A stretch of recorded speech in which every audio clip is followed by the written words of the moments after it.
diskusi kembali Total Politik yang kali ini berkolaborasi dengan Majelis Permusyawaratan Rakyat akan diskusi mengenai sosialisasi 4 pilar. Tapi bagaimana kita membuat isu 4 pilar ini menjadi lebih relevan dengan isu-isu politik kekinian, isu-isu demokrasi kekinian yang gue yakin sih, ini ngomongnya gue ini ada Pak Ustadz, sangat yakin relevan dengan anak muda. Nah, relevansi itu bisa muncul karena kita menghadirkan narsum-narsum yang relevan juga, top punya habis, ya, dan bisa memberikan pencerahan untuk kita semua. Yang pertama, kita sudah tersambung secara virtual dengan Wakil Ketua MPR, Bapak Ustadz Hidayat Nur Wahid. Selamat sore, Pak Ustadz Hidayat, HNW. Baik, selamat sore, salam sehat semuanya. Assalamualaikum. Waalaikumsalam, Ustadz H. Nah, yang tadi ada Ustadz H, di samping saya ada dua Mister, ada Mister Q dan Mister T, ada Bang Kodari dan juga Mas Teguh Santosa, jurnalis senior, salah satunya pengamat politik senior yang selamat siang, sore. Selamat siang, selamat sore, tapi kita bisa nonton. Assalamualaikum. Waalaikumsalam. Pak Hidayat. Tapi ini kita bisa nonton di semua platform, di platform YouTube pagi, siang, sore, malam. Oke, kita akan bicara mengenai hal yang mungkin sebenarnya kalau di forum MPR ini agak-agak ngeri-ngeri sedap, Bang. Agak-agak tabu-tabu sedikit. Tapi ya ini jadi isu dan concern publik. Bicara mengenai mungkin nggak sih presiden ini diperpanjang masa jabatannya secara konstitusi, secara politik, dan betul-betul secara kebaikan memang baik apa enggak. Nah, kita akan bicarakan ini karena ini isu yang dimunculkan oleh Mr. Q. Saya nggak tahu Mr. Q ini memang dari hati nurani atau ada pesanan. Iya. Cuma kurang deh hari ini. Kaosnya nggak dipakai, itu masalahnya. Oh iya. Lupa. Saya hari Jumat memang kebiasaan pakai baju batik. Gitu ya. Dan saya sudah punya jadwal baju. Selama 1 bulan tuh minggu ini warna apa, minggu depan warna apa. Betul. Supaya jangan bingung, kalau enggak, waduh, terlalu banyak yang harus dipikirkan. Kacau. Kalau itu Mark Zuckerberg dengan siapa pendiri Apple? Siapa namanya? Steve Jobs. Itu malah dia cuman pakai satu baju saja, satu model dan satu warna. Betul. Udah itu aja udah jadi orang tajir kan? Ya saya kan antara di tengah-tengah lah ya. Menuju ke situ. Nanti kalau udah makannya CV-nya udah tinggi dia pakai baju hitam. Iya. Kalau Ustadz Hidayat Nur Wahid ada juga yang konsisten sekali polanya. Apa tuh? Beliau selalu di MPR. Lihat, mau siapa presidennya, ya kan? Pimpinan MPR. Siapa ketua partainya, pasti beliau pimpinan MPR. Betul, karena jadi penunggu MPR itu adalah beliau. Betul. Berkaitan dengan 4 pilar, ya apapun berkaitan dengan MPR harus tanya dengan beliau. Jadi tapi penunggu bukan berarti hantu, Bang, ya. Di masa reformasi. Tapi saya mau tanya ke Ustadz H dulu nih. Kalau tadi kan kita tahu provokasinya ini mengenai perpanjangan masa jabatan presiden, ekstensi baik itu 3 periode atau ekstensi beberapa tahun gitu ya. Muncul dari Mr. Q ini di samping saya nih, Pak Hidayat. Nah, saya mau tanya dari MPR sendiri, ini isu yang udah jadi pembicaraan publik, tapi bagaimana Anda sendiri sebagai pimpinan MPR melihat adanya ide, masukan, dan gairah ini dari publik yang diwakili oleh Mr. M ini? Pak Hidayat, gimana Pak Hidayat? Terima kasih, selamat siang dan assalamualaikum untuk Mr. Q dan Mr. T dan sahabat-sahabat semuanya. Pertama saya harus bahwa membahas masalah ini bukan tabu di bagus. Tadi kan katanya tabu, enggak, ini bukan tabu. Nomor 2, kalaupun saya disebut sebagai penunggu, saya insya Allah bukan hantu gitu ya. Penunggu. Kadang-kadang orang Jawa nyebut wah eneng cen nunggu gitu, artinya maksudnya ahli dan pakar gitu, sama-sama itu hantu, saya Hidayat gitu. Mister H-nya bukan hantu. Baik, saya ingin sampaikan pertama dari sisi kami di MPR, wacana ini adalah wacana yang sah untuk dimunculkan karena dia adalah bagian daripada hak rakyat, hak warga begitunya untuk memunculkan isu apapun, silahkan. Sebagai wacana tentu tidak bisa dilarang atau tidak boleh dilarang. Tetapi tentu saja kami juga mempunyai tugas dan kewajiban untuk memberikan penjelasan dan atau sosialisasi terkait dengan ketentuan-ketentuan di konstitusi kita, di undang-undang dasar kita tentang wacana-wacana yang wajar dan atau bisa diperjuangkan atau apalagi bisa kemudian direalisasikan. Karena kalau kita bicara tentang perubahan terhadap undang-undang dasar atau membicarakan tentang pemilihan presiden apalagi menambahkan masa jabatannya begitunya, atau yang sekarang sesungguhnya yang lagi ramai sekali sesungguhnya adalah tuntutan untuk menghilangkan presidential threshold atau threshold untuk pemilihan presiden. Itu yang paling ramai sekarang. Justru sekarang sedang diadukan dan diajukan ke Mahkamah Konstitusi oleh Bang Refli Harun, Pak Rizal Ramli dan lain sebagainya. Itu yang lagi ramainya justru di situ. Tapi karena hebatnya Bang Kodari barangkali sehingga sekarang ramai lagi dibicarakan tentang perpanjangan masa jabatan presiden. Ya. Tetapi secara prinsip saya ingin menyampaikan bahwa tentang perpanjangan masa jabatan presiden itu adalah materi yang paling pertama kali mendapatkan perhatian dari MPR pada periode 99 tahun 2004 sebagai pelaksanaan terhadap tuntutan reformasi, di mana tuntutan reformasi itu diantaranya ada 6 tuntutan. Salah satu diantaranya adalah untuk amandemen Undang-Undang Dasar, terutama sekali terkait dengan masa jabatan presiden. Itulah di pasal 7, di mana dulu ungkapannya masih ada ambigunya, karena ungkapannya dulu hanyalah presiden dan wakil presiden memegang jabatan selama 5 tahun dan sesudahnya dapat dipilih kembali. Nah, dipilih kembali ini memunculkan tafsir yang beragam-ragam. Dalam kasus Pak Harto, dipilih kembali bisa sampai 6 kali masa jabatan berikutnya. Nah, ini yang dituntut oleh era reformasi untuk kemudian dilakukan amandemen supaya tidak menghadirkan penumpukan kekuasaan yang berlama-lama. Maka MPR pada periode 99-2004, waktu itu Pak Amin Rais sebagai ketua MPR-nya, pasal yang pertama kali diubah di hari-hari pertama pada periode itu adalah pasal 7 ini. Karena itulah salah satu daripada tuntutan reformasi. Dan kemudian merubahnya dengan menambah ketentuan yang berbunyi sebagai dan sesudahnya dapat dipilih kembali dalam jabatan yang sama hanya untuk 1 kali masa jabatan. Dan sesudahnya dapat dipilih kembali dalam masa jabatan yang sama untuk 1 kali masa jabatan. Di sana kalau rekan-rekan melihat Undang-Undang Dasar akan ada 1 bintang. Itu artinya adalah pasal ini diubah di tahun pertama perubahan Undang-Undang Dasar, itulah tahun 1999. Jadi begitu concernnya MPR untuk melaksanakan cita-cita reformasi sehingga tuntutannya untuk mengamandemen Undang-Undang Dasar terkait dengan masa jabatan presiden langsung dikerjakan, langsung saat di hari-hari pertama mereka menjadi MPR, pimpinan MPR, inilah yang dikerjakan. Dan kemudian pun juga nanti akan kita dapatkan di pasal 22E ayat 1 dan ayat 2 penegasan tentang dapat dipilih kembali untuk 1 masa jabatan yang sama untuk sekali masa jabatan saja. Itu juga artinya adalah pemilihan umum diselenggarakan per 5 tahun sekali, itu pasal 22E ayat 1. Dan kemudian pemilihan umum yang 5 tahun sekali itu artinya kalau kemarin pemilihan umumnya tahun 2019, maka 5 tahun sekalinya adalah tahun 2024. Sehingga dengan demikian maka wacana untuk menjadi 3 periode itu tidak sesuai dengan pasal 7. Wacana untuk menambahkan 3 tahun lagi misalnya masa jabatan untuk Pak Jokowi sampai tahun 2027 misalnya, itu juga tidak sesuai dengan pasal 22E ayat 1. Nah, karenanya mestinya gitu ya, seperti yang dilakukan oleh Pak Rizal Ramli, yang dilakukan oleh Pak Refli Harun, usulkan dulu perubahan terhadap Undang-Undang Dasar ini. Kalau kemudian karena pernyataan Bu Puan Maharani, Ketua DPR, dan kemudian pernyataan dari Pak Sufki Dasko, Wakil Ketua DPR, bahwa Undang-Undang tentang pemilu tidak bisa dirubah karena mepetnya waktu dan lain sebagainya, maka mestinya Bang Kodari bisa melakukan cara yang dilakukan oleh Pak Refli Harun maupun juga Pak Rizal Ramli, yaitu menyampaikan kepada Mahkamah Konstitusi untuk meminta atau mengusulkan perubahan terhadap Undang-Undang Dasar pasal 6, pasal 7 dan pasal 22E ayat 1. Itu yang mestinya ditempuh dan itulah yang langkah konstitusional yang terbuka. Sekalipun ya nanti akan ada syarat berikutnya, yaitu untuk merubah Undang-Undang Dasar. Itu berarti melalui mekanisme di MPR. Kalau merubah undang-undang ya berarti melalui mekanisme di DPR begitu.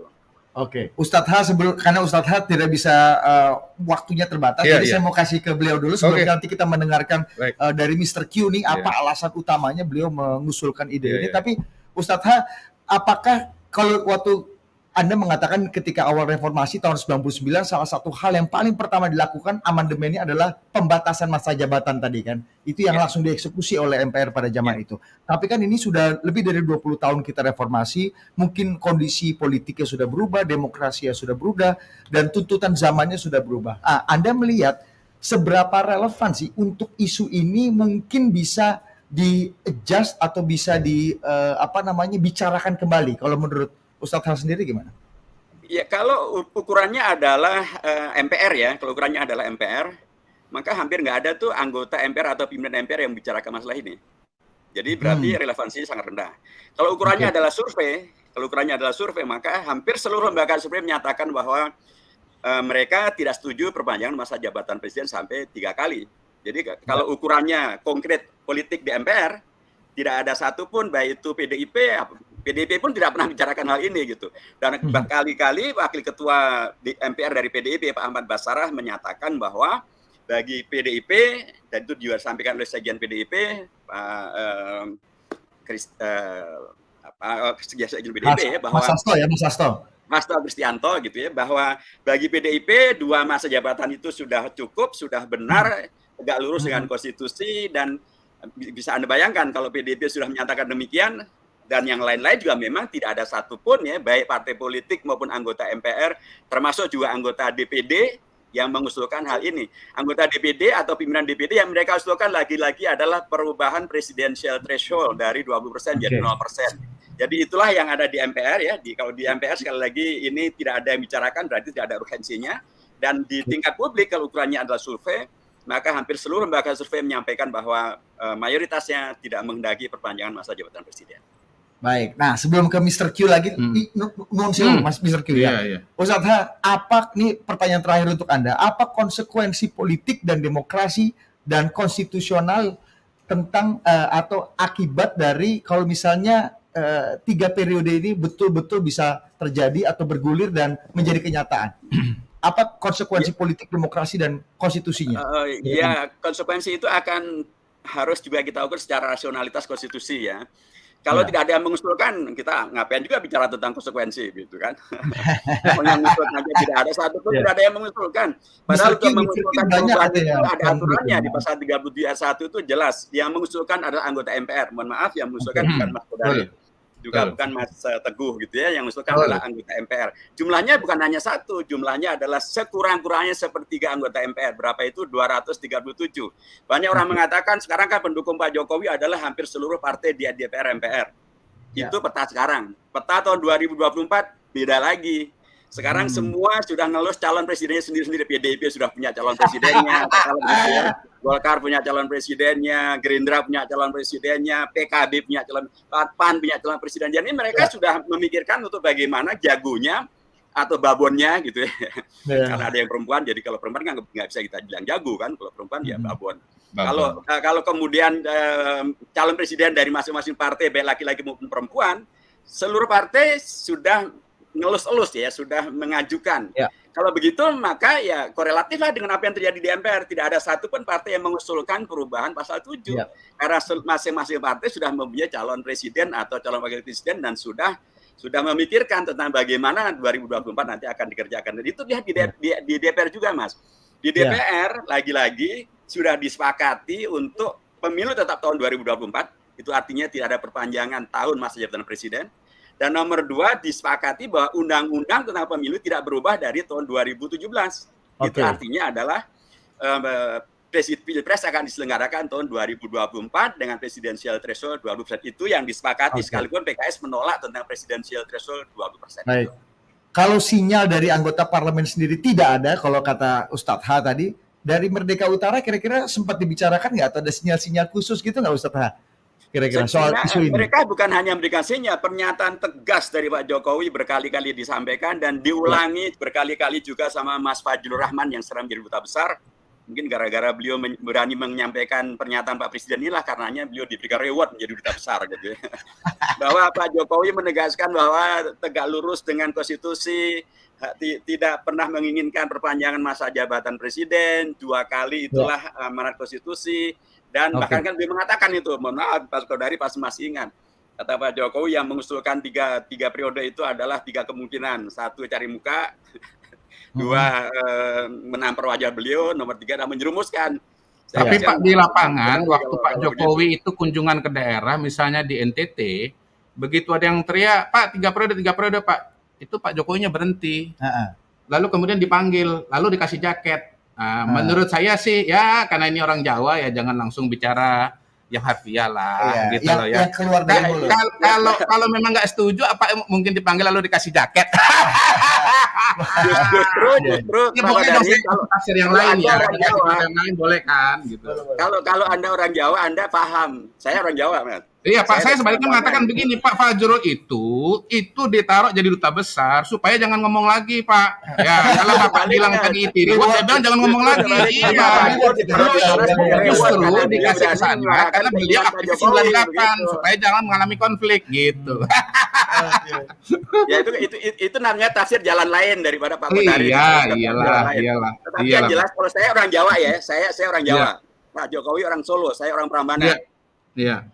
Tafsir orang Jawa kalau studi kasus di NTT itu justru beliau malah memberikan jaket itu sebagai penegasan bahwa sudah Anda jangan ngomong, saya tidak pernah menginginkan hal itu. Itu tafsir orang Jawa. Tidak sepakat. Jadi kalau orang Jawa ya nafsirkan orang Jawa, jangan orang Jawa ditafsirkan sama lembaga survei begitu. Lembaga survei ini memang tugasnya menafsir-nafsir. Oke, baik, terima kasih Ustadz Ha atas perbincangannya, waktunya, mudah-mudahan ini memberikan perspektif. Jadi kalau Mr. Q mau memperjuangkan ide ini silakan ke Mahkamah Konstitusi seperti kawan-kawan. Silakan juga ke MPR, hubungi anggota MPR supaya mendapatkan dukungan. Sayangnya sampai hari ini belum ada satupun anggota MPR yang mendukung.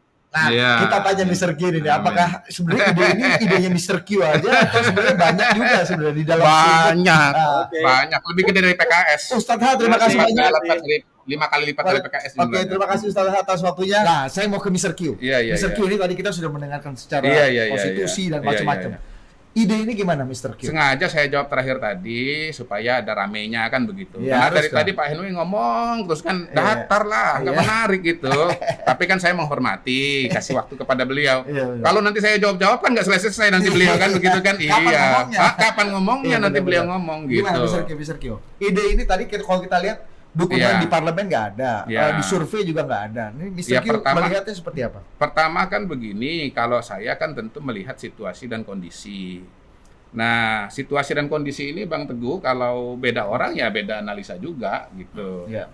Kalau saya kan melihat pengalaman, balik lagi ya, ini kan saya sudah jelaskan berkali-kali bahwa politik kita sampai pada satu titik di mana 2014-2019 itu mengalami katakanlah akselerasi polarisasi sedemikian rupa sehingga ini trajektorinya ini 2024 ini akan sangat keras begitu dan ya melibatkan isu primordial di mana isu primordial itu juga makin menguat bukan hanya di Indonesia tapi juga di seluruh dunia. Francis Fukuyama menulis buku namanya judulnya Identity begitu ya. Lalu saya tahun 2000 itu baca buku From Voting to Violence yang di dalamnya itu ya bagaimana pemilu itu yang harusnya menjadi ajang demokrasi kemudian menjadi ajang pertumpahan darah kan begitu. Jadi saya khawatir sekali bahwa perkembangan internet berkombinasi dengan politik identitas akan melahirkan situasi yang tidak terkendali sedemikian rupa terjadi konflik yang bukan hanya bersifat lokal, bersifat terbatas, tapi katakanlah meluas dan itu mengancam eksistensi katakanlah Indonesia. Makanya kemudian ya saya melontarkan gagasan bahwa Pak Jokowi itu dan Pak Prabowo maju berpasangan sedemikian rupa sehingga nanti ya berhadapan dengan kota kosong ya. Ini kan matematika politiknya itu kan partai yang sekarang mendukung pemerintah itu kira-kira sekitar 82%. 471 kursi, maka kemudian nanti ya calon itu cuma satu, karena kan syarat pencalonan menurut undang-undang adalah 20% kursi, ya, dan karena tidak sampai 20% di luar pemerintahan, maka kemudian ya ini nanti berhadapan dengan kota kosong, dan kalau itu kota kosong, pasti akan sangat mengurangi intensitas di lapangan, apalagi dua orang yang selama ini dalam tanda kutip menjadi calon itu bergabung, kira-kira begitu. Tapi itu baru pikiran dari saya.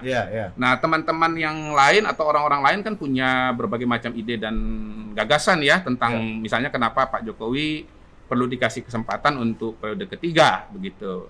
Dan sebetulnya kalau kita bicara perpanjangan masa jabatan ini sekarang ada dua varian gagasan. Pertama itu adalah 3 periode. Jadi konstitusinya itu harus dibuka, bukan cuma 2 tapi bisa 3 gitu. Dan saya koreksi Pak HNW, tidak mungkin saya ke MK karena MK itu tidak bisa mengubah konstitusi dia. Dia itu penjaga konstitusi. Oke. Nah, dia menguji undang-undang terhadap konstitusi. Ya, apakah Jadi bertentangan dia hanya apa enggak dengan bisa konstitusi ya? menguji produk perundang-undangan yang di bawah konstitusi itu bertentangan atau tidak dengan konstitusi. Misalnya nih, ya PT Presidential Threshold 20% itu bertentangan atau tidak dengan konstitusi gitu. Sejauh ini 13 kali dimohonkan melibatkan 19 pihak ya. Dan ini kemarin ini atau sedang dimohonkan lagi oleh 3 pihak, Pak Gatot Nurmantio, lalu kemudian Bustami Zainuddin dari DPD, kemudian Ferry Juliantono dari Gerindra, Afdeling B, ya. Afdeling B nanti saya diskusi kalau memang ada waktunya. Karena kalau bicara yang misalnya kayak Pak Sekjen Ahmad Mujani kan nggak menolak gitu, 20% itu ya saya memprediksi akan gagal gitu loh. Satu, karena apa? Karena semua argumentasi sudah pernah diajukan, nggak ada argumentasi baru. Kemudian hakim konstitusinya boleh dibilang dari 2017 ini diuji berulang kali itu mayoritas sama orangnya gitu ya. Cuman ganti 2, Maria Farida diganti dengan Eni Nurbaningsih dan Pak Dewa Palguna diganti dengan Daniel Yusmik. Dan saya katakan bahwa ini sebetulnya ya ganti orang, ganti wilayah, tapi ideologinya saya kira sama gitu ya, jadi nggak akan ada pikiran baru begitu. Dan celakanya dalam tanda kutip kemarin ada salah satu diskusi saya bilang ini Pak Gatot, Pak Ferry, Pak Bustami Zainuddin, ini pengacaranya itu satu orang namanya Refli Harun. Salah saya bilang, ini Panglima TNI melakukan kesalahan taktikal di lapangan. Loh ya iyalah. Ini kan pemohon 3 orang, pengacaranya 1. Ya argumentasinya ya 1 itu, ya Refli Harun gitu. Dan jadi itu sudah diketahui publik ya? Iya, dan saya bilang harusnya Pak Gatot mungkin dengan Pak Refli. Kemarin ada Irman Putra Sidin, dia bilang misalnya Bustami Zainuddin Putra, atau satu lagi dengan siapa. Jadi ada 3 argumentasi gitu loh. Jadi ya dengan itu saya prediksi akan gagal. Nah, jadi kembali kalau ke saya masa pribadi, presiden. Saya mengatakan bahwa 3 periode maupun perpanjangan masa jabatan, entah dia 2 tahun, 3 tahun, itu dia harus dengan mengubah konstitusi gitu loh. Karena ada tafsir juga bahwa perpanjangan itu ya tidak memerlukan perubahan di konstitusi. Berarti jalurnya bukan di MK, tapi lewat perjuangan di parlemen ya? Lewat di parlemen gitu. Saya nggak tahu kalau misalnya yang mengeluarkan atau mengusung gagasan perpanjangan masa jabatan itu kemudian akan mendorong gagasan ini di DPR ya sebagai pihak yang bersama dengan eksekutif melakukan perubahan undang-undang, tetapi menurut saya tetap harus ke Mahkamah Konstitusi gitu. Tetap harus ke parlemen. MPR itu ada 2 lembaga, DPR dan DPD gitu. Ya saya sendiri ya dakwanya terus ke masyarakat gitu. Karena saya yakin ya kalau masyarakatnya udah mendukung, maka MPR-nya nanti akan semakin lama dakwah Anda semakin banyak umat Anda, Pak. Alhamdulillah. Ya, alhamdulillah. Per hari ini Anda sudah mendapatkan dukungan 25 provinsi dan lebih dari 110 kabupaten kota. Artinya apa? Artinya dakwah ini yang mengikuti sangat banyak. Pengikutnya 80 juta lebih gede dari PKS. Hati-hati. Artinya ini suara rakyat, kebutuhannya ada secara global. Secara dukungan publik sudah dikuantifisir tadi sama. Itu 80 juta itu 4 kali PKI itu 65 itu. Bayang itu. PKS lewat, PKI lewat. Bayang itu dampaknya tuh. Tapi begini, saya pikir kalau 3 periode sebagai sebuah wacana ya sah-sah saja. Tadi juga Ustadz Hal sudah mengatakan ini tidak ditabukan begitu. Memang fakta politiknya kan tidak dibicarakan sama sekali oleh siapapun, bahkan oleh pihak-pihak yang katanya mungkin berkepentingan ya, karena mereka juga sudah punya kepentingan yang lain menuju 2024. Masing-masing punya jago-jago sendiri. Nah kalau saya begini, saya malah mendengar dari sumber yang sangat A1. Ini kalau wartawan tuh pasti gitu kan. Ada A1-nya nih pasti. Sangat A1 kalau ini. Tidak terbantahkan, karena Pak Jokowi justru sedang sibuk mempersiapkan museum tahun 2024. Karena beliau sudah ingin menyelesaikan masa baktinya di tahun itu lah, dengan baik. SBY ya, bikin betul. museum di mana? Dan, Pacitan. Pacitan. Dan sekarang sedang kumpul-kumpul semua regalia, semua sertifikat, semua penghargaan yang dimiliki oleh beliau. Jadi saya pikir Pak Jokowi sendiri pun yang sedang diperjuangkan untuk berduet dengan Prabowo tidak punya keinginan untuk maju. Jangan-jangan museumnya direncanakan dibangun 2027. Nah itu satu. Tapi begini, saya tertarik untuk mengomentari tentang premis-premis yang dibangun oleh Mr. Q tadi. Gimana? Ya mengenai misalnya politik identitas yang semakin panas gitu, yang dia kawin-mawin dengan revolusi digital kita misalnya. Saya pikir beginilah, kita dulu sering bicara di studio soal begini. Saya punya tesis yang barangkali Mr. B ini juga cukup ingat gitu. Saya selalu mengatakan bahwa dalam alam pikiran orang Melayu seperti kita ini, ya. Teguhnya nih teguh mana nih? Teguh Jawa Tengah, apa teguh Sumatera Utara, atau teguh Kalimantan? Teguh Melayu. Ini teguh Indonesia, teguh Melayu hari ini. Teguh Melayu. Jadi alam pikirannya itu biduk lalu kiambang bertahu. Saya Biduk lalu kiambang bertahu. Jadi kompetisi politik itu sesuatu yang penting untuk diikuti, untuk dimenangkan, tetapi juga kekalahan dalam kompetisi politik itu tidak membuat semua bentuk silaturahmi sosial menjadi bubar ya. Jadi misalnya kita lihatlah fenomena bergabungnya Prabowo dalam pemerintahan Jokowi ini juga memperlihatkan bahwa tidak ada itu politik identitas, tidak ada itu kemarahan yang kemudian menjadi dendam kesumat di akar rumput kita. Karena seni kompromi di Republik kita ini cukup cair. Jadi nggak usah khawatir ya bahwa terjadi pertempuran di media sosial misalnya. Kalau menurut saya justru media sosial itu adalah sebuah tempat untuk radikalisasi. Lo kalau kalau dibikin meme ini menarik nih kayak Pak Mahfud ini. Gue nggak mau lanjut, gue berhenti. Ya. Mending stop. Jadi mengurangi radikalisasi dari perbedaan politik itu gitu. Kalau kita lihat, justru saya pikir akan berbahaya kalau misalnya sosial media kita diam-diam aja, tidak terjadi perang buzzer, tidak terjadi pertempuran residu dari katakanlah kampret dan cebong ya, kemudian melahirkan kadrun dan apalagi varian barunya gitu. Justru saya pikir dengan adanya media sosial yang cukup terbuka itu, walaupun kuping kita sakit. Nah, tapi kenapa kuping kita sakit? Kenapa mata kita, hati kita sakit dan kita baper? Karena kita ngikutin. Kalau kita tidak mengikuti, tadi kan Ustadz H sudah mengatakan di parlemen tidak ada satu orang pimpinan partai besar pun yang merasa penting untuk membicarakan soal ini, karena masing-masing sekarang sudah tertarik untuk membahas apa yang akan mereka dapatkan dalam kontestasi di tahun 2024. Jadi saya pikir itu faktanya, dan premis-premisnya nggak usah terlalu berburuk sangka pada bangsa sendiri. Nggak ada kejadian itu orang bermusuhan lama sekali kemudian. Enggak lah, Indonesia ini bukan cuma partai politik isinya, ada ormas-ormas juga, ada kelompok-kelompok cendekia juga. Dan kita berdiskusi ini kan bukan baru 2 bulan terakhir, atau bukan baru 2019 atau 2014. Sejak 1998 kita nyusun aksi saja sudah berdebat. Ya, siapa yang mau jadi korlap, siapa yang mau jadi ini, siapa yang bacakan statement. Jadi kita yang ada hari ini saya pikir terbiasa dengan perbedaan itu, dan kita sudah kadung di Indonesia kan sejak kita lahir. Sehingga tidak ada yang lebih indah bagi kita kecuali Indonesia ini. Nggak akan ada itu. Jadi premis-premis itu saya kira nggak kejadian itu Mr. Q. Maka dengan demikian, walaupun 3 periode itu, walaupun perpanjangan masa jabatan itu sesuatu yang boleh-boleh saja diperbincangkan, tetapi tidak ada alasan ideal yang membuat itu jadinya harus kita lakukan gitu. Ya, karena memang juga yang kita butuhkan untuk itu ya tadi itu pergerakan partai-partai politik tidak ada. Lah Mbak Puan mau kemana kalau misalnya ini dipaksakan ya. Dan saya pikir Prabowo juga tersinggung dong kalau dia disuruh jadi wakilnya Jokowi, ya kan? Lain cerita kalau misalnya. Tapi kan jadi menterinya aja mau Prabowo. bukan. Jadi menterinya karena dia melihat lu cuma 2 periode.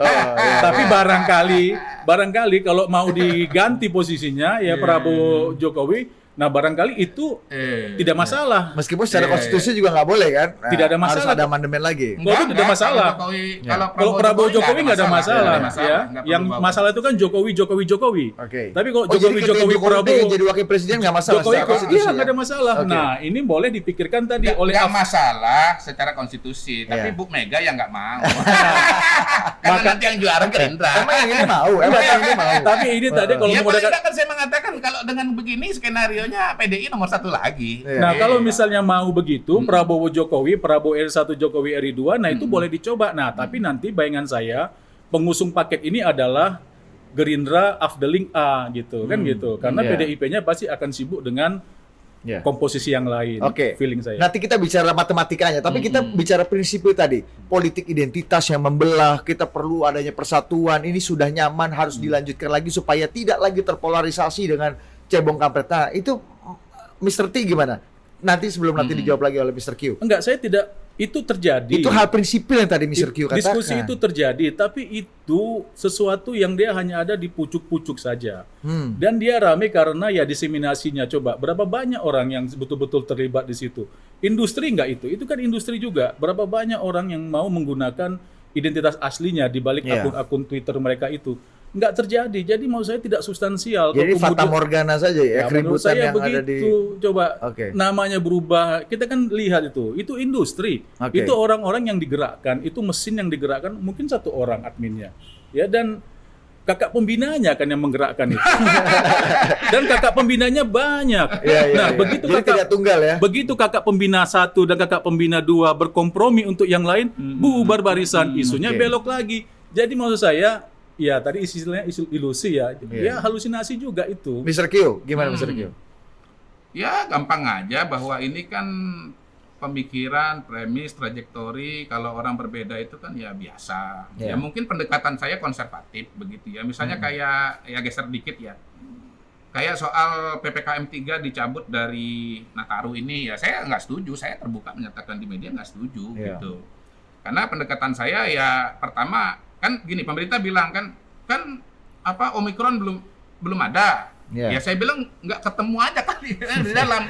Ternyata kan beberapa hari kemudian Omikron kan ada, itu satu. Yang kedua, serologi sudah 91%. Iya, 91%. Tapi kan bukan berarti nggak bisa tertular.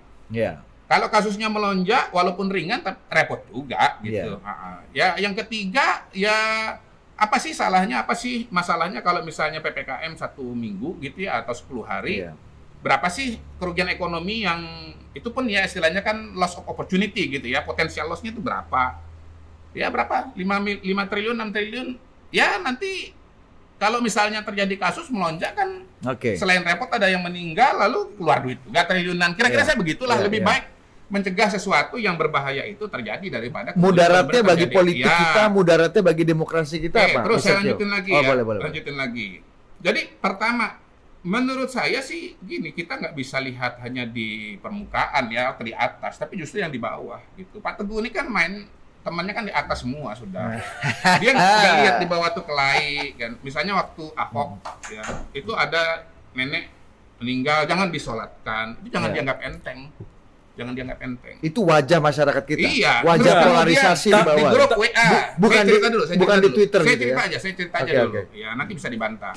Di WA grup kan kelahi, ribut, akhirnya pecah bikin WA grup yang lain. Itu ilusi atau nyata tuh? Nyata, ini kejadian 2019. Orang betul ya? Orang betul. Bukan buzzer ya? Iya, di WA grup saya nggak ngomongin Twitter ya. Beliau kan ngomong Twitter gitu loh. Kalau di WA tuh ya memang orang-orang nyata gitu loh. Kan di situ kita kan grup pertemanan SMP, SMA gitu. Keluarga. Iya, keluarga. Terus kemudian suami istri kelahi segala macem. Dan ya jangan lupa, kita sudah menyaksikan fenomena di Amerika Serikat 2020. Bagaimana pembelahan itu dan dengan menggunakan medsos, akhirnya massa betul-betul bergerak kok. Apa pernah di Amerika itu yang namanya orang kelahi gara-gara pemilu? Nggak pernah, bos. Nggak pernah. Pemilu itu presiden kalah, MK belum keluar, keputusan resmi KPU belum keluar, udah dia kasih pidato konsesi. Lo kemarin nggak ada pidato konsesinya gitu loh. Yang mati tuh 5, Amerika mati 5. Capitol Hill diduduki ya. Iya. Bisakah itu terjadi di Indonesia? Sangat bisa. Amerika aja yang tradisi demokrasinya, politiknya 200 tahun bisa. Artinya jangan dianggap remeh. Jangan dianggap remeh. Gejala-gejala kecil saya itu tambahin lagi. remeh. Ini informasi setengah ya, A setengah bukan A1. Beliau setengah. Ini A setengah. Wartawan A1. Ya. Kalau A1 itu rahasia wartawan, tapi agak banyak yang tahu. Ini A setengah, yang tahu dikit banget. Kita jadi tahu setelah ini. 2014 itu masa pendukung Prabowo itu sudah konsolidasi, mau mengepung MPR, membatalkan pelantikan. untung-untung informasi itu kemudian direspon dengan cara yang pas. Ya, di mana Pak Jokowi datang ke Abu Rizal Bakri, minta dipertemukan, dibukakan akses ke Prabowo. Alhamdulillah bisa ketemu dengan Prabowo. Oh, jadi Pak Ical yang menghubungkan tuh, Bang? Ini fakta Intinya baru juga begini, nih. intinya sebelum ke Pak Prabowo masuk lewat Pak Ical dulu. Oh, iya. Kan calon Perdana Menteri pada waktu itu. Iya. Kalau langsung mungkin belum bisa kan begitu kan. Tapi intinya adalah berhasil diterima oleh Pak Prabowo, komunikasi terjadi, dan ini tambahin lagi. Asprapat. Iya, Asprapat. Makin banyak lagi yang nggak tahu bahwa sesungguhnya calon wakil presiden pertama bagi Jokowi itu namanya Hatta Rajasa. Ini 2014 ya, bukan 2019 ya? Iya.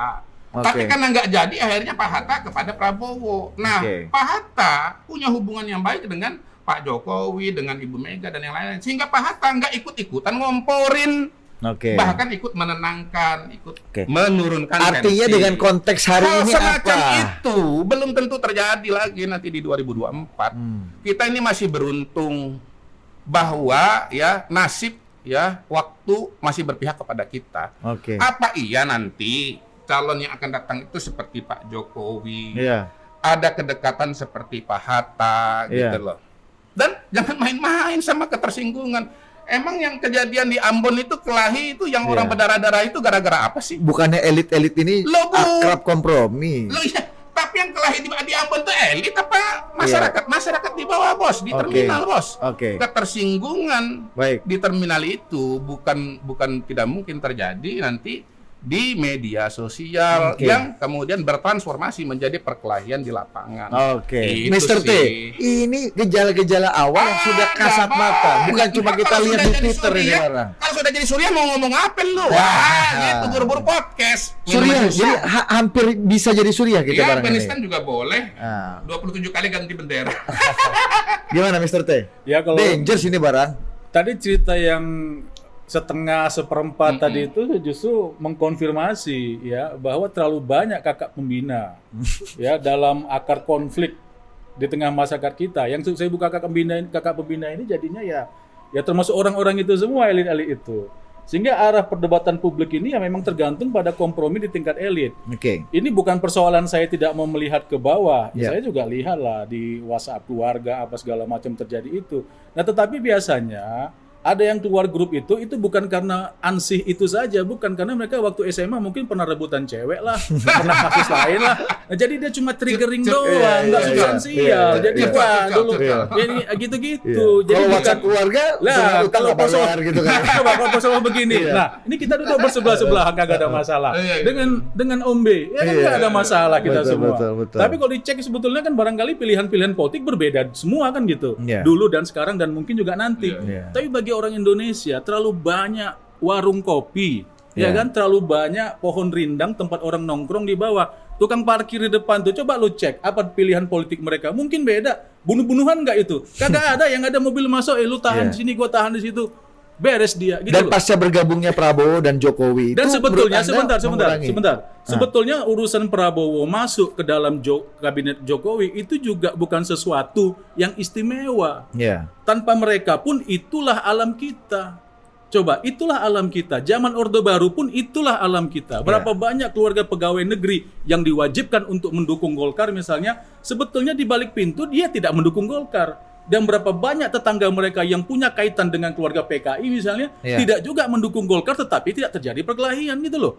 Jadi maksud saya ini sudah Indonesia banget. Dan kita punya cara-cara yang lebih demokratis untuk mengatasi Ini penting ini ya, ini penting karena ini premis. Nah, karena ini premis, ini adalah hal yang paling mendasar yang digunakan oleh Mr. Q untuk menjustifikasi pilihan-pilihan politiknya tentang kampanye 3 periode Jokowi tadi. Ya, kecuali kalau tadi itu mau bilang Prabowo lu bawa Jokowi sebagai kalau wakil menurut presiden. Anda, Mr. T, kalau menurut Anda, Mr. Q ini betul-betul pengen karena premisnya dia itu atau ada bau amis lain dari Enggak lah, Mr. Q ini kan dia ingin bahwa ini jadi sebuah kebenaran diterima orang. Terus apalagi rasionalisasinya ya? Dia bawalah ini kita bisa jadi Suriah, kita bisa jadi Afghanistan. Saya ini ahli Suriah, saya ini ahli Afghanistan.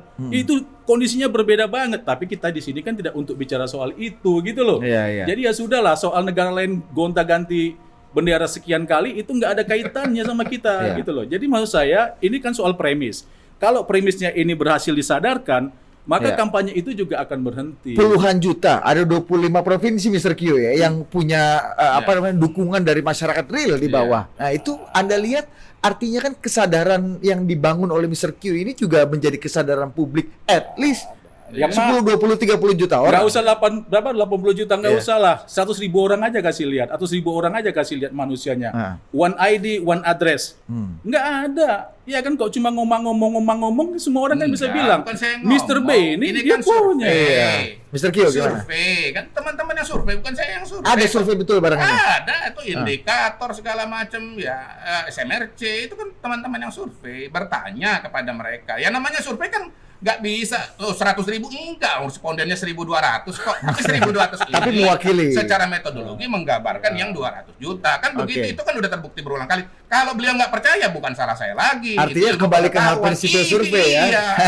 Iya. Oke, tapi Mr. Q, kan ini banyak yang menganggap bahwa aktivis pro demokrasi ini menyalahi amanat reformasi, punya Iya. dampak buruk bagi demokrasi kita Iya, dan ya power tends to corrupt, absolute power corrupt absolutely. Kalau makin lama bertahan, berarti potensi corruptnya juga besar. Ya, Iya. ada hal Pertama seperti kan, itu, Mr. Q. pertama begini, itu kan juga premis juga. Kita ini kan semua berangkat dari premis. Kan balik lagi juga kepada orangnya, kan begitu kan? Jadi balik lagi kepada orangnya. Ya pertama kan ini bukan tanpa batasan, tapi 3 periode begitu. Itu yang pertama. Yang kedua, ya sebetulnya kan kita menyusun strategi kebijakan publik ya, atau kebijakan publik secara umum, mau itu dia pada level konstitusi, level undang-undang, level yang lebih rendah, itu kan mau menyelesaikan masalah gitu. Nah, kalau saya masalahnya kan yang buat saya kelihatan itu ancaman polarisasi, bukan ancaman yang lain gitu. Kalau teman-teman yang menolak karena punya asumsi atau premis masalahnya bukan polarisasi tetapi yang lain gitu, dan karena itu kemudian punya rekomendasi yang lain, ya wajar-wajar aja gitu kan. Kita kan berdasarkan Tapi bergabungnya versi Jokowi kita. Prabowo ke dalam satu pemerintahan sekarang itu menyelesaikan, kalau dianggap Menurut saya sangat membantu, dan Sekarang sebetulnya selesai nggak barang itu? Cukup baik dan nggak sebetulnya adalah satu pesan dan satu bukti bahwa memang kalau beliau ini berdua bergabung ini, Indonesia menjadi lebih baik gitu loh. Bayangkan kalau misalnya Prabowo tidak dalam pemerintahan di saat COVID seperti ini, menurut saya itu blessing in disguise bahwa beliau masuk ke dalam lalu ada COVID. Bayangkan kalau Prabowo di luar lalu oleh siapa pembisiknya gitu, Pak Prabowo tolak vaksin. Alangkah sulitnya kita melakukan vaksinasi, kita mengelola COVID ini. Bahkan lebih jauh lagi kemudian ada yang meradikalisasi beliau. Pak, ini perintahkan kepada seluruh Gerindra di seluruh Indonesia untuk pidatolah Pak Prabowo di situ kepada kader Gerindra seluruh Indonesia, baik di eksekutif maupun di legislatif. Tolak vaksin. Bisa. Dan puluhan juta. Mengapa tidak? Iya, mengapa tidak? Jadi ini berkah, dan blessing kalau in disguise. itu terjadi, maka kita nggak bisa duduk di sini sekarang ini. Oke. Gitu. Menurut saya itu bukti yang sangat nyata. Oke, saya mau ke Mr. T. Ini kita bicara, kita bicara premis sudah selesai. Kita sepakat untuk tidak sepakat untuk bicara premis. Tapi kita bicara matematika politik. Ini ide yang kenapa rame dan running idenya, karena memang dia sebagian orang berpikir, wah paten juga barang ini mungkin ya. Dan mungkin secara politik mungkin juga barang ini bisa approve gitu. Nah, secara matematika nih Mr. T, Anda lihat ide, saya nggak mau bilang ide yang cukup progresif ini dari Mr. Q ini mungkin nggak dimakan oleh, kan tadi mekanisme konstitusi lewat parlemen. Mr. T gimana lihatnya?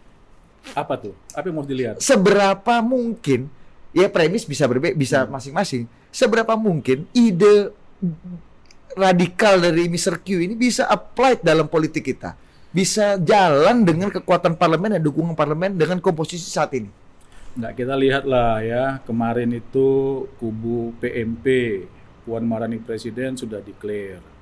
Sebelumnya Ganjar sudah declare di banyak kota. Ini ada lagi namanya Ganjaris gitu ya. Ini baru dari kubu Banteng nih, yang menurut saya adalah epicentrum dari semua kontestasi politik menuju 2024. Maksud saya epicentrum itu begini, kalau misalnya Mbak Mega atau PDIP sudah selesai dengan siapa yang akan mereka dorong di 2024, maka enak bagi Prabowo untuk menentukan sikap. Apakah dia kemudian mengajak Jokowi untuk menjadi wakil presidennya ya, karena misalnya dia yakin Jokowi punya banyak pengikut kan gitu ya, satu. Dan yang lain juga ya kan, misalnya Bang Erlangga kan juga enak ngambil langkah nih. Kalau PDIP sudah clear ya, terus siapa lagi yang enak ngambil langkah? Semua. Ya, semuanya jadi enak. Semua jadi enak. Nah, tetapi persoalannya kan di PDIP ini belum terjadi. Belum terjadi penggumpalan keputusan itu. Mbak Mega masih nunggu-nunggu, masih lihat siapa yang lebih powerful antara Puan dan Ganjar. Bahkan juga siapa yang powerful di antara anak-anaknya misalnya. Tetapi once it is set it up, dan ini akan beres gitu. Semuanya akan menunggu. Nah, walaupun itu juga punya catatan ini, bahwa PDIP itu biasanya pemain di titik akhir. Dan kita juga harus ingat, PDIP juga bukan partai yang sungkan untuk memberikan dukungan pada jago lain. Ya, kita lihat misalnya waktu gubernur 2017 itu kan PDIP mendukung jago orang lain. Ahok di situ kan Golkar gitu ya. Jadi maksud saya bukan tidak mungkin itu juga akan dilakukan. Ahok Gerindra waktu itu. Gerindra. Golkar sudah Golkar. Oh iya, sudah Golkar. Bisa semua. Ya, Ahok itu apa aja lah. Kecuali ada satu. Apa? PKS. Hah? Enggak. 3 huruf juga. Udah nggak usah sebut lah. Wah, ini jadi. Nah, jadi ya udah biar aja pemirsa PAN P3 Anda simpulkan sendiri lah, bisa PAN, bisa P3 macam-macam. Jadi artinya kalau tadi pertanyaannya kenapa ini tidak dibicarakan di parlemen, karena itu sekarang lebih menarik ya bagi kawan-kawan kita yang memang memegang mandat di partai-partai besar ini. Atau jangan-jangan di sudden death extra time akhirnya melihat komposisi ini semua deadlock, wah, ide dari Mr. Q ini terima kasih juga barang ini untuk sustainable status quo. Terima kasih. The way I see it begitu. Ya kalau begitu kan berarti kita masih punya waktu sampai beberapa bulan menjelang 2024 berakhir kan gitu. Tapi kalau kita kan sedang bicara hari ini, kita nggak bicara nanti bulan Januari 2024. Jadi dalam konteks politik hari ini ide dari Mr. Q ini kurang relevan dan tidak dimakan oleh. Kan sudah dikonfirmasi tadi oleh laporan dari orang dalam. Dan gini juga. Merdeka Utara menurut Anda sure nggak dengan ide? Tadi saya sudah bilang itu keinginan beliau sendiri mau bikin museum itu. Karena saya termasuk orang yang dihubungi untuk membantu itu selesai. Nah ini jadi memang ini bukan lagi A1 sebetulnya. Bukan A1 lagi. A0 berapa gitu. Udah rotring ini, udah rotring. Gimana Mr. Jadi saya pikir tunggu dulu. Jadi lari nih. Apa tadi saya bilang? Jadi lari, udah lanjut. Dihubungi. Enggak. Intinya dalam konteks saat ini belum dimakan lah. Iya, ini belum dimakan. Oke. Jadi pertama begini mengenai partai-partai ya, sekali lagi balik lagi tergantung kepada asumsi, informasi, kalkulasi begitu. Buat saya ya PDI itu sekarang sebetulnya cukup dilematis ya. Ada Ganjar, popularitas tinggi, istilah saya calon presiden papan atas. Tapi kan juga ada Mbak Puan yang pengen jadi calon begitu. Tapi surveinya masih rendah. Nah itu juga nggak mudah sebetulnya. Kalau Bu Mega putuskan Ganjar, bagaimana dengan Puan? Anak sendiri kan begitu kan. Kalau diputuskan Puan, nanti kalah. Karena surveinya kan rendah kan begitu kan. Ya karena itulah kemudian akhirnya jalan tengah gitu. Ya udah Pak Jokowi lagi. Kan begitu. Tapi Anda melihat roman-romannya presiden sure juga nggak dengan ide Anda? Kan saya kan udah bilang. Coba tanda-tanda alam apa Bang? Buat saya ketika ada yang bilang 3 periode lalu beliau samperin, beliau kasih jaket itu artinya beliau itu senang gitu. Tapi kan balik lagi ya tergantung siapa yang lihat, pakai mata siapa. Tadi Pak Hidayat mengatakan ya itu dipanggil supaya ya udahlah kamu jangan ngomong lagi kan begitu, boleh-boleh aja. Soal Fajrul Rahman juga jadi duta besar, kata beliau dikasih reward karena sudah mengatakan yang keras. Tapi saya mengatakan biar Fajrul Rahman nggak kerepotan lagi gitu loh. Kalau jubir itu adalah Pak Teguh ya menyampaikan sekarang dubes itu beliau gitu. Itu kira-kira masalahnya beliau bukan jubir kan begitu. Nah, kadang-kadang lebih cocok juga jadi dubes Kazakhstan. Pak Teguh Insya Allah komisaris. Pak Teguh menyampaikan apa mungkin bisa beda lagi gitu loh. Jadi yang jelas begini, buat saya politik itu kan tidak linear kan. Siapa yang tahu bahwa Maruf Amin itu jadi calon wakil presiden dan jadi calon presiden. Balik lagi seperti saya ceritakan, siapa mengira bahwa sesungguhnya calon wakil buat Pak Jokowi pertama itu adalah Hatta Rajasa. Begitu nggak jadi dengan Hatta, beliau dengan Prabowo kan begitu kan. Jadi buat saya semuanya itu adalah serba kemungkinan dan saya seperti pemain sepak bola saja. Ya pokoknya selama peluit belum ditiup saya Terus? Ada bola kejar bola terus. Kejar Kemana? bola terus. Kejar bola terus gitu. Oke. Jadi ya kira-kira kalau dalam politik ini menjadi aktivis ini kombinasi antara Asnawi Mangku Alam udah di-tackle orang lah, ada terus kejar bola. Bolanya masih dapat, over goal kan begitu. Iya, benar-benar. Dengan keyakinan seorang pendeta. Iya. Dalam salah satu diskusi saya mengatakan, saya ini misionaris. Saya dakwah terus. Iya. Soal orang nggak percaya bahwa ada surga itu ya itu urusan yang saya dakwakan. Tapi tetap Pokoknya saya bilang Anda ada punya surga. umat. Anda punya umat sekarang kan? Dan saya punya umat kok. Iya. Iya. Oke. Soal cara membuktikannya itu beda-beda itu urusan yang lain lagi kan. Tapi saya yakin saya punya umat. Iya, dan itu bicara faith ya kan, Iya. faith susah diperdebatkan. Bahkan saya mengatakan begini, saya nggak malu mengatakan ini utopia. Ini utopia. Oke. Tapi ya siapa yang tidak hidup dengan utopia? Kita semua hidup dengan harapan. Kalau nggak punya harapan, kita udah nggak bangun dari tempat tidur. Mantap. Oke, terakhir nih Mr. T dan Mr. Q, kita sudah sampai di ujung diskusi nggak kita. berasa ya? Nggak berasa nih Oh, ngomongin nggak asik berasa. barang ini. Apa yang akan Mr. Q lakukan Ya. kepada para umat, kepada elit, dan juga Iya. saya yakin juga pasti meskipun nggak berani, orang pasti mungkin sedikit-sedikit, paten juga barang ini, gitu kan di belakang. Dakwah terus aja. Nggak, Oke. apa yang perlu mereka lakukan sebagai pendukung ide brilian dari Mr. Q ini Iya. supaya apa yang dicita-citakan utopia ini bisa terwujud? Iya, terus sosialisasi ya, terus berdakwah gitu dan sambil memanjatkan doa ora et labora dan terus akan mendorong segala macam bentuk kampanye dan sosialisasi ke lapangan ke masyarakat. Oke. Saya yakin gagasan itu ketika kuat dan dia mengena baik di hati dan pikiran orang itu nanti akan bergerak dan akan berjalan sangat-sangat Oke. sangat jauh. Dan sekali lagi saya pemain sepak bola dan sedang menjadi seorang misionaris. Pesan Anda untuk umat Anda dan para elit yang mungkin Ya, setuju dengan tetap. Anda tapi tidak berani ngomong? Ya Persatuan Indonesia Jokowi Prabowo 2024. Nah, singkat barang itu. Mr. T, gimana caranya umat Anda, umat kita bisa mencegah ide gila dari Mr. Q ini? Ya, saya sama sekali tidak punya pretensi untuk mencegah ya. Saya juga Kata Anda berbahaya barang ini. bukan dengar dulu. Kalau soal 3 periodenya itu, saya kan tadi udah bilang tidak dalam posisi untuk mencegah. Juga saya nggak punya umat. Tadi sebelum kita mulai kan kita ngobrol di atas. Ya. Kembali dalam alam pikiran orang Melayu ini, raja alim, raja disembah. Raja lalim, raja disanggah. Jadi sebetulnya nggak ada urusan kekuasaan itu mau dibatasi juga gitu loh. Ya. Yeah. Jadi itu nggak penting lah. Saya tidak akan ikut larut dalam perdebatan itu ya, karena batas-batas permainannya ada kan gitu. Oke. Ada lapangan sepak bolanya, ada aturan mainnya, ada wasit yang siap kasih kartu ini kartu itu.